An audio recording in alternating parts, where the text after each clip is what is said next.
తన బ్యాటింగ్ కోసం ఇతర ఆటగాళ్లు అవుట్ అయినప్పుడు అభిమానులు పెద్దగా అరవడం తనకు ఏమాత్రం నచ్చదని team India star batter Virat Kohli అన్నాడు.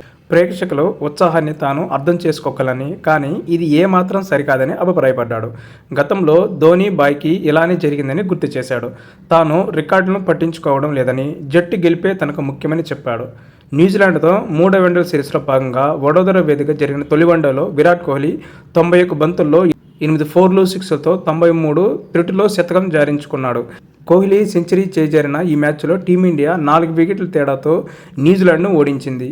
భారత విజయంలో కీలక పాత్ర పోషించిన కోహ్లీకి ప్లేయర్ ఆఫ్ ది మ్యాచ్గా అవార్డు లభించింది.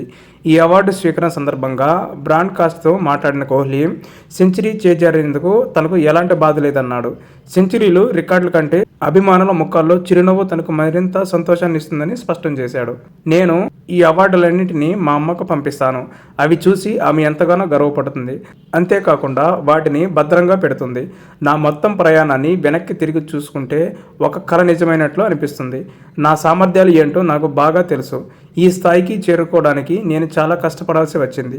దేవుడు నాకు ఊహించిన దానికంటే ఎంతో ఎక్కువ ఇచ్చాడు. అందుకు నేను ఎల్లప్పుడూ కృతజ్ఞతలు తెలుపుతాను.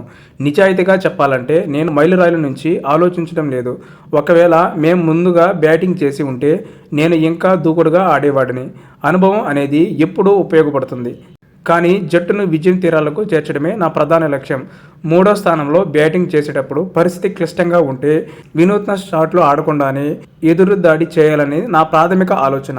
తొలి 20 బంతుల్లోనే వేగంగా ఒక భాగస్వామ్యాన్ని నిర్మించగలని ఈరోజు నాకు అనిపించింది. అందుకే ఆరంభంలోనే దూకుడుగా ఆడి వేగంగా పరుగులు చేశాను అని చెప్పుకొచ్చాడు.